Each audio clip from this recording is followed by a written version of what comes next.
ओम। जीवात्मा क्या है? तीसरा भाग। मेरी पहचान। जहाँ जीवात्मा होगा वहाँ ये बातें होगी। सुख दुख। सुख दुख का अनुभव चेतन को ही होता है, जड़ को नहीं।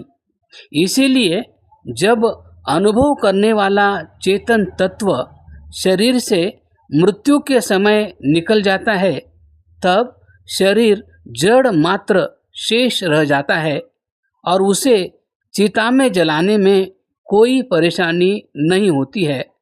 परंतु यदि जीते जी कोई किसी व्यक्ति को जलाता है तो उसे दुख होता है। इसी प्रकार सुख का अनुभव भी चेतन को होता है, जड़ को नहीं।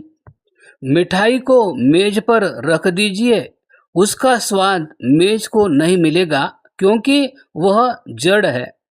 हाँ, जो व्यक्ति वहाँ बैठा होगा वही उस मिठाई का रसास्वाद करके सुख महसूस करेगा। इच्छा। इच्छा शक्ति जड़ पदार्थों में नहीं है। कोई पत्थर स्वयं इच्छा से न कहीं जा सकता है, न आ सकता है और न किसी के स्वयं उठकर लग सकता है। आज विज्ञान ने बहुत उन्नति की है, परंतु अभी तक ऐसा यंत्र नहीं बन सका है जिसमें इच्छा शक्ति हो। कोई यंत्र ऐसा नहीं बना है जो अपनी इच्छा से चले, जब चाहे रुक जावे या विपरीत दिशा में चल दे। यह शक्ति मरने के बाद शरीर में भी नहीं देखी जाती। अतः यह मानना पड़ता है कि जीती जी प्राणी में जो इच्छा शक्ति है वह चेतन तत्व जीवात्मा को ही है। उसी से इच्छा शक्ति के कारण प्राणी किसी कार्य को करता है, नहीं करता है, अनुकूल या प्रतिकूल करता है। द्वेष।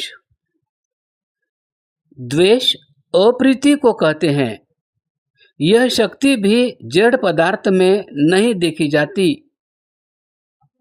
जड़ वस्तु किसी से प्यार या द्वेष करते हुए नहीं देखी जाती।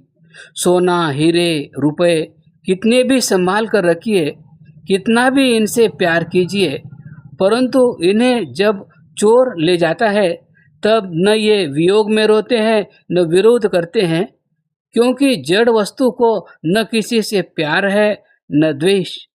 यह गुण भी चेतन में ही हो सकता है। प्राणी में यह पाया जाता है कि वह किसी से प्यार करता है और किसी से द्वेष। इसी से पहचान होती है कि प्राणी में चेतन तत्व है, उसे ही जीवात्मा कहते हैं। प्रयत्न। कोई जड़ पदार्थ स्वेच्छा से कर्म करता हुआ नहीं देखा जाता। नदी कभी स्वेच्छा से विपरीत दिशा में चलना प्रारंभ नहीं करती। सूर्य स्वेच्छा से कभी रोशनी को बंद नहीं करता। मृत्यु के बाद शरीर में न आंखें खुलती है, न बंद होती है, न हाथ उठते हैं और न पैर चलते हैं, न ओठ चलते हैं। इन सब इंद्रियों को चलाने वाली शक्ति चेतन सत्ता ही है, जो मृत्यु के समय शरीर से निकल गई। उसे ही जीवात्मा कहते हैं। ज्ञान। जड़ पदार्थ में ज्ञान गुण नहीं है। न ज्ञान देने का गुण है न लेने का। स्कूल में अध्यापक जब पढ़ाता है तब वहाँ की मेज, कुर्सियाँ, दीवारें कभी विद्वान नहीं बनती और न विद्यार्थियों को कभी पढ़ा सकती है। यह गुण भी चेतन तत्व में है। स्वल्प ज्ञान प्रत्येक प्राणी में है, परंतु पत्थर में स्वल्प ज्ञान की तो बात ही क्या, बिल्कुल ज्ञान नहीं है। जहाँ ये बातें पाई जावे वहाँ समझना चाहिए कि यहाँ जीवात्मा है, और जहाँ ये बातें न हो वहाँ समझना चाहिए कि यहाँ जीवात्मा नहीं है।